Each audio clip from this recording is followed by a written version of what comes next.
One of those laws violence-free Minnesota is hoping to strengthen is also a goal for Governor Tim Walz ahead of next week's special session to curb gun violence. We're joined now live by ABC 6 News reporter Alex Karwowski. He's in the newsroom tonight. And Alex, we're talking about red flag laws here. That's right, Maisie. Otherwise known as extreme risk protection orders. They allow family members and law enforcement to temporarily remove guns from anyone believed to be a danger to themselves or others. But it's no surprise there's a mixed opinions on how it should be enforced.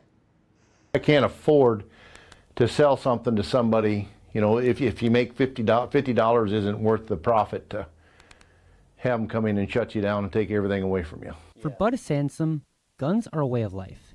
And having spent so much time around them, he knows a thing or two about people needing help. You really got to work hard to get somebody help.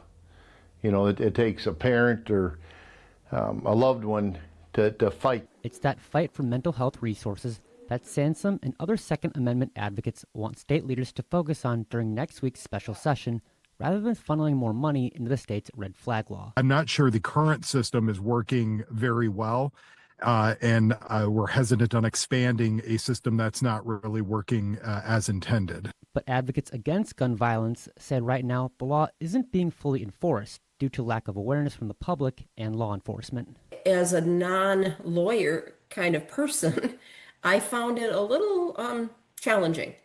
So I think maybe I think there is help needed for an individual person. Last year, when Minnesota's red flag law took effect, 137 petitions were filed, but only 38% of Minnesota's counties reported at least one, according to Everytown Research and Policy. What does more education, more funding look like for you for this red flag law? I think there's a lot of ways it could play out, right? So I think something as simple as a billboard and radio ads, places where Minnesotans usually learn about things. But at the end of the day, we don't know why less than half of Minnesota's communities have not filed a petition, hence why Moms Demand Action is calling for expansion of the law. Is it a lack of knowing how to do it or a lack of needing some kind of money? You know, I don't think rural communities are particularly wealthy and have a lot of needs and a lot to address.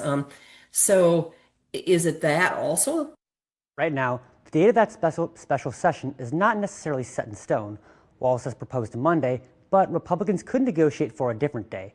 But no matter when it happens, ABC 6 will be at the Capitol along with lawmakers to continue tracking this story. Live in the newsroom, Alex Karwowski, ABC 6 News.